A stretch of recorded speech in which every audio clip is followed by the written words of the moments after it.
Jennifer Morrell with Masonry Magazine's Video News, and I'm here with Bill Dentinger. He is the 2015 Hall of Fame inductee for MCAA's Hall of Fame Awards.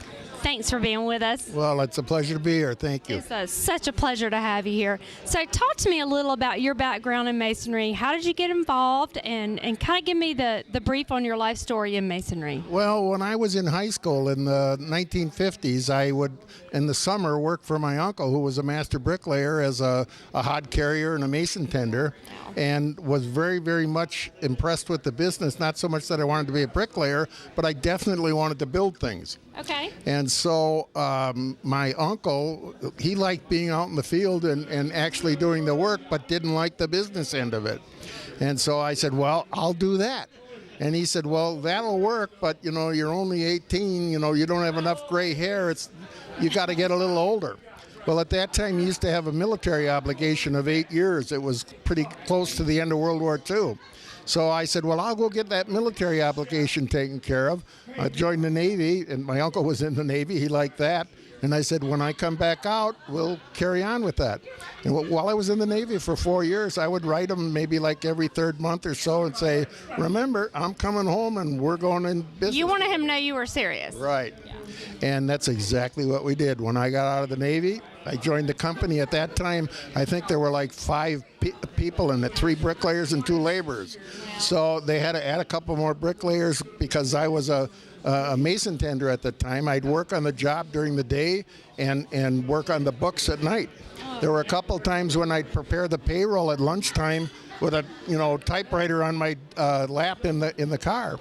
And eventually we went from being residential contractors to light commercial contractors, and that was a whole different field. And by the what area of the country? In metropolitan Milwaukee for the first part. Yeah, north. Okay. Right.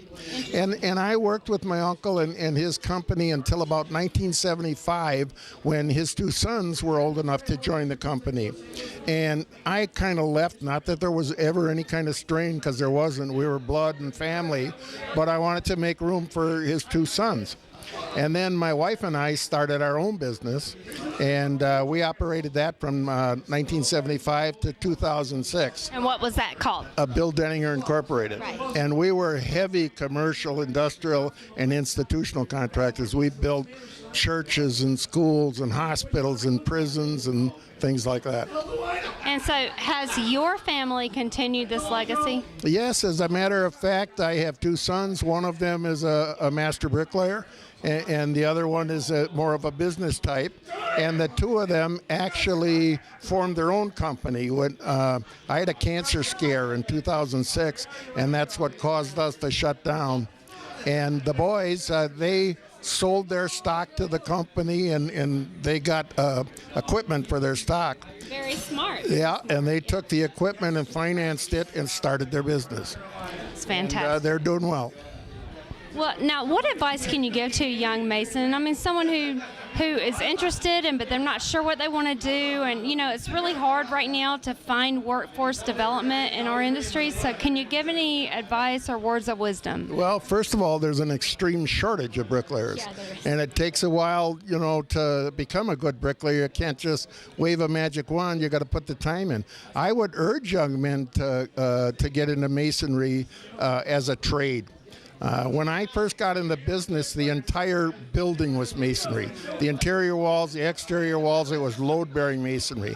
Now you're lucky if you get some veneer, elevator shafts, and stairwells. But believe me, it's coming back.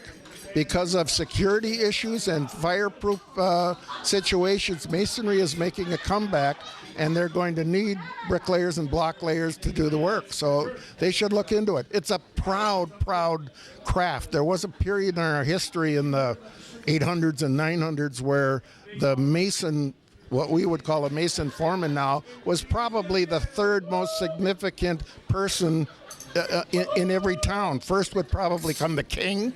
Yeah. And then probably the bishop. Yeah. But after that, it was the master mason who built the church, who built the fort if they were, being attacked. And so they were very important individuals. And if you ever get to Europe and look at some of the Gothic cathedrals that have been built. Believe me, it's a proud craft. Mr. Bill, you are a treasure to us, and we're so proud of you. And I just want to congratulate you again and thank you for your time tonight. Well, it's my pleasure. I got more out of this industry than I gave to it, believe me. I don't know about that, but thank you so much, and we love you. This is Jennifer Morrell signing off with Masonry Magazine's Video News.